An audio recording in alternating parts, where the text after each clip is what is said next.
pessoal, aqui é o João do Alguma Coisa Eu Sei, tudo beleza? Eu nesse vídeo vou ter que voltar, né, a falar sobre esse tema. Infelizmente eu vou ter que voltar a falar sobre esse tema. Infelizmente eu digo porque a, o que me fez decidir por gravar, né, esse assunto de novo é o fato de que tem gente muito insistente, né, cara? Eu fiz uma série de vídeos do Enki versus Enlil, né? Vou deixar tudo aqui no os links na descrição. E tá dando bastante comentário, né? Só que assim, a ateusada tá vindo em peso, né? E o pessoal é teimoso, cara. Você dá argumento, você mostra ali no que você tá se embasando e o pessoal continua, né, a teimar. Então eu vou fazer esse vídeo para esclarecer de uma vez por todas, né, o que gira no entorno desse assunto da mitologia suméria, né, em comparação com o Gênesis bíblico. Eu vou mostrar para vocês, provar por A mais B, da onde que vem as distorções da realidade, de que lado que vem. Aí vocês vão, talvez, né, eu tenho esperança que vocês pelo menos entendam melhor. Então assim, o que eu preciso dizer? Vamos lá, esse vídeo vai ficar um pouco longo, tá? Primeira coisa, a escrita cuneiforme, tá?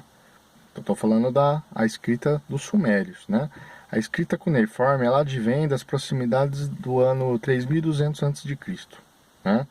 Tem algumas variações nas datas, mas é no entorno desse tempo aí. E, inclusive, coincidências à parte, isso coincide com a existência do Enoque, o Enoque relatado na Bíblia, né? O Enoque que foi arrebatado aos céus, né? Quando tinha a idade de 365 anos, sim, naquele tempo, a longevidade era muito estendida, né, dos primeiros habitantes. Tenha a mente aberta para entender isso, porque o sentido de homem, a semelhança de Deus, não é do jeito que nós somos hoje, conhecido como homens, né? O pecado, ele foi degenerando, né, a espécie humana, e hoje chegou no que somos, né? Mas antigamente, no começo, era muito mais, vamos dizer assim, o pessoal muito mais saudável, tinha atributos muito mais excelentes, muito mais à semelhança do Criador, né? Então Enoque, ele viveu nessas proximidades aí, né? Coincide com as primeiras gravuras aí do cuneiforme, né? Que ainda não é as obras literárias dos sumérios, eu estou falando do pré-dilúvio, né? E Enoque foi provavelmente o cara que escreveu o primeiro livro da Terra, né? Inclusive o livro de Enoque, né? Conhecido livro de Enoque, embora ele seja de uma data muito posterior à existência do próprio Enoque, né? Porque inclusive é um livro apócrifo, né? O livro de Enoque, né? Ele é considerado um livro apócrifo. Porém, já existia uma narrativa oral advinda dos descendentes de Enoque, bem antes do dilúvio, né? Ou seja, bem antes dos sumérios do pós-dilúvio, né? Então, dos quais, inclusive, os tabloides sumérios vêm, né? Dos sumérios do pós-dilúvio.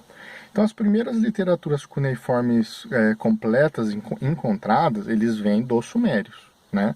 No pós-dilúvio, né? Mas Enoque, no pré-dilúvio, centenas de anos antes, já tinha o conhecimento acerca do Deus verdadeiro, já disseminava essas ideias, né? Provavelmente algum lastro de escrita se iniciou com ele também, né? E fica um mistério no entorno disso, né? O mundo foi destruído pelo dilúvio, a gente imagina que muita coisa se perdeu, lógico, né? Mas enfim, dando sequência então ao raciocínio, né? A escrita do cuneiforme, dos sumérios, no mundo pós-diluviano, ela foi aprimorada nos tempos de Nimrod, né? Então é a partir dessa época, né, anos após o dilúvio, que começam a surgir as primeiras obras literárias concretas, né, e completas da humanidade, né? Que são literaturas sumérias escritas em cuneiforme, tá? Ou seja, nós estamos falando por volta de 2400 a.C., mais ou menos, né? E o Nimrod bíblico, ele se assemelha muito ao Sargão, inclusive, né? O conhecido Sargão. Porém, não são a mesma pessoa, né? As lendas sobre Sargão, embora com algumas semelhanças, né? Tem algumas semelhanças com Nimrod, tem muitas diferenças também em relação a Nimrod, né? Nos tempos de Sargão, os relatos históricos eles mostram que a idolatria, né?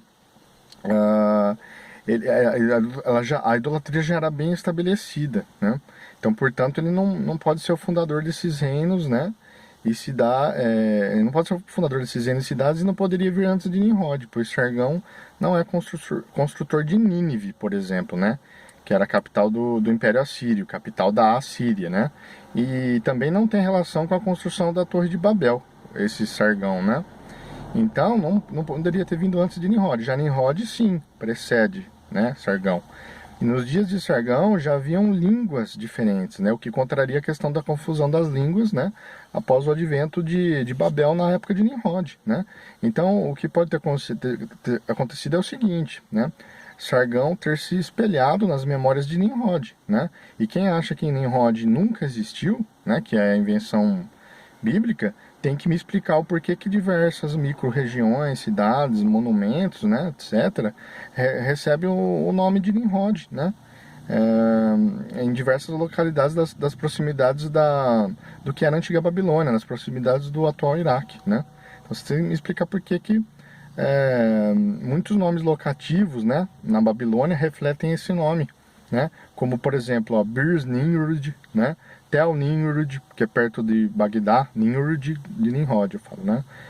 O Cômoro de Nimrod, que é a antiga Cala, e dentre outros locais, né? Então, essa circunstância, ela ilustra o fato que havia uma rica tradição em torno dessa pessoa, do Nimrod, né? Então, ele não é um mito. E outra coisa, visto que a Síria evidentemente derivou o nome Assíria veio de Ashur, né? Que era filho de Sem, filho de um dos filhos de Noé. Então Nimrod ou Nimrud, né, como queiram chamar, ele sendo neto de Cã, o outro filho, um dos outros, eram três filhos, né, na verdade, a gente tinha três filhos do Noé, né, Sem, Cã e Jafé. Então, Ashur, a Síria vem de Sem, né, dos semitas. Já Nimrod, ele era neto de Cã, né, a linhagem amaldiçoada por Deus na Bíblia, que a linhagem de Cã, filho de Noé, foi amaldiçoada. Nimrod descende daí. Então, visto que a Síria derivou desse Ashur, Nimrod deve ter invadido esse território semita, né? Então, a partir daí, Nimrod começou a se tornar poderoso, né? O herói, né? O caçador de animais, mas também um guerreiro, um homem de agressão, tal como bem relatado em Gênesis capítulo 10, né? O que o Nimrod fez foi sair no encalço como caçador. Isso que ele fez era o primeiro indício do que conseguiu, né, como conquistador, pois caça e heroísmo, desde a antiguidade, eles estavam associados de modo especial, né, e natural. Então, os monumentos assírios representavam também muitas proezas da caça. E a palavra é muitas vezes empregada para indicar uma campanha, né? Então a caça e a batalha, que no mesmo país, em tempos posteriores, né, estavam intimamente relacionados, elas podem serem associadas, identificadas. Então, assim, o Nimrod ele foi o primeiro, depois do dilúvio, a fundar um reino, né? Ele foi o primeiro a unir os espalhados fragmentos do domínio patriarcal e a convidá-los sobre si próprio como único cabeça e senhor, né? E tudo isso em desafio ao Deus verdadeiro, pois significava a intrusão violenta do poder camítico em território semítico. Vocês estão entendendo o que eu estou querendo dizer? Eu estou querendo dizer que o primeiro, vamos dizer assim, o início, né, de toda essa questão ligada a um domínio, né? Um domínio hegemônico naqueles tempos começou com Nimrod e não com Sargão, né? Então agora, a partir daí, dada essa introdução, vocês vão entender porque que eu estou focando bastante em Nimrod. E eu quero que vocês prestem muita atenção no que eu vou falar agora, tá? Pessoalzinho aí da fã-clube da Suméria, né? Preste muita atenção nisso. A lista dos reis sumérios, que é um documento milenar, né? Ele identifica que após o dilúvio, a realeza desceu dos céus em Kish, cidade que leva esse nome em homenagem ao Cush bíblico, né? E o Cush, esse personagem bíblico, ele era pai de Nimrod. Então a realeza dos reis sumérios, né, os Anunnakis, desceu na terra de Kish, que é a terra de Cush, né? É apenas uma variação.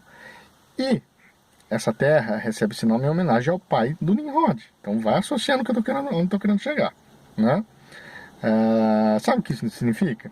Isso remete diretamente a tudo o que eu tenho afirmado no meu canal naquela série do Enki versus Enlil, onde eu falo que a antiga serpente, que é Satanás, e os seus asseclas, os anjos caídos, Benai Elohim, os Anunnakis, né, que foram responsáveis por difundir ensinos falsos baseados em mitologia para Nimrod e seus descendentes. É isso que eu estou querendo que vocês entendam. Então, eu falo disso também num vídeo que eu fiz sobre Nimrod. Eu vou deixar tudo aqui os links na descrição, né? E aí, a partir daí, o que acontece? Nós temos Nimrod e sua mulher, que era também mulher e mãe ao mesmo tempo, Semiramis, né? Difundindo religiões falsas, né? Com o intuito de distorcer os verdadeiros fatos acerca do verdadeiro Deus, que é o Deus apresentado na Bíblia. Então Nimrod se tornou um inimigo mortal de Deus e quis apagar o nome de Deus da história. Por isso ele distorceu a verdade e criou as bases da mitologia suméria e várias outras mitologias, mitologia babilônia e por aí vai. Então é isso que vocês têm que entender, esse contexto, tá? E sobre esse homem, Nimrod, Flávio Joséfo, olha só, hein? Flávio Joséfo, um dos maiores historiadores do primeiro século, ele disse o seguinte, abre aspas, né? Pouco a pouco transformou o estado de coisas numa tirania, sustentando que a única maneira de afastar os homens do temor a Deus era fazê-los continuamente dependentes do seu próprio poder. Ele ameaçou vingar-se de Deus, se Deus quisesse novamente inundar a terra, porque construiria uma torre mais alta do que poderia ser atingida pela água e vingaria a destruição dos seus antepassados. Então o povo estava ansioso de seguir este conselho, achando ser escravidão submeter-se a Deus, né? De modo que eles empreenderam construir a torre, né? E ela subiu com rapidez além de todas as expectativas. Isso daí, Flávio José registra no livro das Antiguidades Judaicas, tá? Então, um grande historiador referenciando isso. Então o que está acontecendo aqui? Nimrod incitou todo o povo, seus descendentes, né? Seu reino, né? E Nimrod veio de Sinear, da Suméria, tá? Isso está registrado na Bíblia. Então ele incitou todo o povo a confrontar o Deus verdadeiro, a se rebelar contra Deus, né? Inclusive o nome Nimrod, que pode ser um título, né? Significa isso, aquele que se rebela, né? Então, tão logo daí começou a advir todas essas mitologias sumérias, todas essas narrativas distorcidas dos verdadeiros fatos com o intuito de apagar o nome do verdadeiro Deus da história. Começa por aí, tá? Então, os semitas, o que acontece? Um resumo para vocês entenderem. Os semitas, né, eles ficaram com a versão de Enoque e os seus descendentes do mundo pré-diluviano, através de narrativa oral, né? O Deus dos semitas é o mesmo Deus cultuado lá no início da história, né? É o Deus de Abel, Deus de Sete, muitos séculos antes do próprio Enoque, muitos séculos antes dos sumérios, do pós-dilúvio, né? Então, os semitas ficaram com essa narrativa. Os sumérios, do pós-dilúvio, eles ficaram com a versão distorcida de Nimrod e de seus descendentes. Aquela historinha de Enki, Enlil, Anu e etc. Tá? É isso que a teusada não entende, né? E assim, então eles ficaram com essa parte. Como que eu posso dizer, né? Essa questão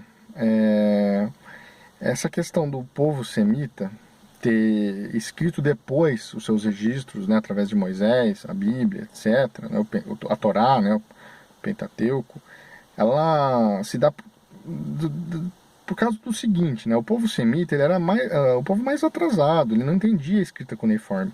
Era um dos povos mais atrasados ali da história, se comparar com os sumérios e tal, que já eram bem desenvolvidos, né? Então eles não entendiam a escrita cuneiforme, que era muito complexa, né? E eles conseguiram desenvolver sua própria escrita alguns séculos depois, né? E sabiamente Deus conduziu tal situação de uma maneira onde a escrita bíblica, né, através do hebraico, pudesse ser desenvolvida somente após, presta atenção, o advento de um alfabeto plenamente entendido pelos contemporâneos da época, o alfabeto fenício, né, que foi desenvolvido quase que contemporâneo de Moisés, por exemplo, né? Só que antes mesmo desse alfabeto, já bem difundido, né, e acessível, né, inclusive muito acessível para os semitas, antes mesmo já existia um alfabeto semítico, né, um semítico hebraico, né, desenvolvido por volta do ano 2000 a.C., iniciado no Antigo Egito, o primeiro alfabeto da história, juntamente com o alfabeto proto-sinaítico, né, que vem mais ou menos do ano 1850 a.C. Então, Deus ele esperou alguns séculos para registrar sua palavra depois, né, da mitologia suméria, por conta de que Deus sabiamente sabia, né, que para que a mensagem dele fosse bem difundida, precisava ter um alfabeto bem estabelecido, uma língua acessível. E o cuneiforme ele era muito complexo, não eram muitos povos que lidavam com o cuneiforme, né? Aquele povo mais da Suméria, tal, e os dissidentes de lá. Então, começa a guardar essas informações, né? Por isso que Deus esperou um pouco, né, para permitir com que as escrituras referentes aos seus feitos, né, fossem registradas alguns séculos depois, quando o alfabeto tinha sido plenamente estabelecido, e não aquelas gravuras cuneiformes que não seriam tão difusas quanto foram o caso das línguas semíticas, né, que perduram até hoje, vamos dizer assim, né. Enfim, então é isso que eu quero que vocês entendam, né?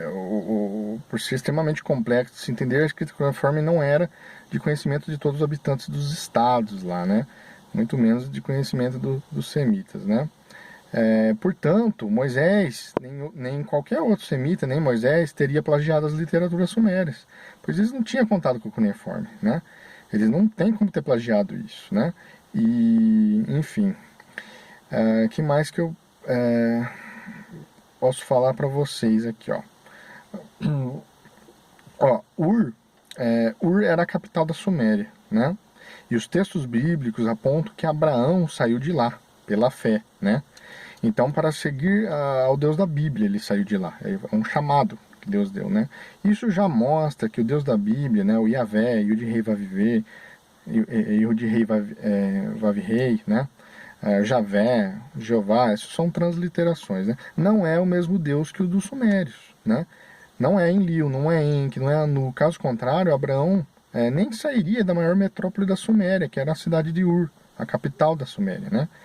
Sem contar que os textos bíblicos, né, é evidenciado o fato de que Deus chamou Abraão para segui-lo, e não para seguir os deuses dos sumérios, né?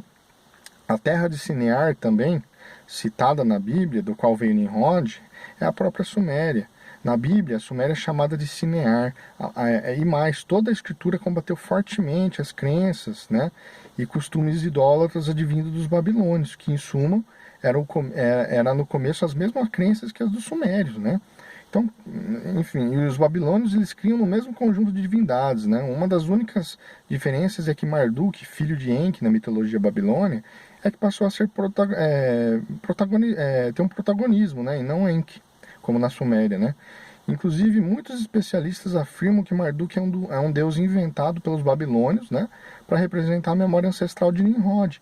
Pois, como eu já falei, a partir de Nimrod e Semiramis, né, sua mulher, é que veio toda essa questão do panteão de deuses falsos, ensinos mitológicos, mitologia suméria, né, sob influência entre aspas, né, sob a influência dos deuses que desceram do céu. Olha só, né? Então, na verdade, esses deuses que desceram do céu, esses Anunnakis, são os anjos caídos, né, os Benai Elohims. Mas voltando à questão da Babilônia, o fato de ao longo do tempo toda a Bíblia, conjunto de deuses falsos e crenças babilônicas, né, terem sido combatidas, ela já mostra, né, que automaticamente só esse fato por si só já fica evidenciado que automaticamente, né, as crenças e os deuses sumérios eles também eram eles também não eram bem-vindos pelos semitas, né? Porque eles combatiam tanto a questão das crenças babilônicas, como também automaticamente as sumérias, né? Então, dito tudo isso, eu quero fazer a seguinte pergunta para vocês, né? Vou deixar uma pergunta ressoar aí, né? qual é o tipo de idiota, né? Pensa. Qual é o tipo de idiota que ao plagiar algo, né? Cita este algo dentro de sua própria obra? Me responda. Criando assim, portanto, provas contra si mesmo. Ah, puta merda, né? Na boa, largue a mão de serem tão burros, tão ignorantes. Desculpa falar assim, mas, pô, vocês acham mesmo que se os autores bíblicos tivessem plagiado a mitologia suméria, eles iriam citá-la dentro de suas escrituras? Meu, vocês não precisam nem entender de história, nem de fé, nem de escritura, nem nada. Basta apenas vocês entenderem de lógica para chegar nessa conclusão que eu estou falando, né? Para chegar nessa conclusão de que Moisés não plagiou a mitologia suméria e ponto, tá? Então, as poucas semelhanças que se dão apenas no livro de Gênesis, nada mais. A Bíblia tem 66 livros canônicos. Apenas o primeiro, tem uma meia dúzia de pontos de semelhança, né? E o resto é totalmente diferente. E os pontos onde se assemelha com essa narrativa suméria, ela está muito claro que não houve plágio algum. Por quê? Porque ambos os povos, né, eles contaram os mesmos relatos, né, me refiro à parte da semelhança, os mesmos relatos, né, mas cada um à sua maneira, cada um com seu respectivo ponto de vista, né. Mas acontece que o ponto de vista da narrativa suméria, né, ela vem de uma distorção promovida por influência, né, de Satanás e os Anunnakis, né, em Nimrod e seus descendentes, tá? É isso que acontece. E o ponto de vista registrado por Moisés, né, e seguido pelos semitas, eles advêm da influência da revelação de Deus acerca de como realmente aconteceu as coisas desde o início. É isso, pessoal. É isso, não se esqueçam, né, daquilo que eu falei, que a lista de reis sumérios, né, eles falam que eles descendem da realeza que desceu dos céus, né, e essa realeza se estabeleceu na cidade de Kish, que é o Cush, que é o pai do Nimrod. Não é por acaso essas coisas, não é coincidência, tá? Então, assim, são muitas as coisas que eu posso falar aqui, né? Mas esse vídeo tá ficando muito longo, né? Esse vídeo tá ficando muito longo, eu vou deixar a conclusão para um próximo vídeo mais curtinho. Então, mas gravem tudo isso que eu falei, tá? No próximo vídeo eu vou dar o desfecho aí, eu vou dar a conclusão para essa linha de raciocínio. Então peço que se gostaram desse vídeo, que curtam, que compartilhem, pessoal, que se inscrevam no canal e até logo.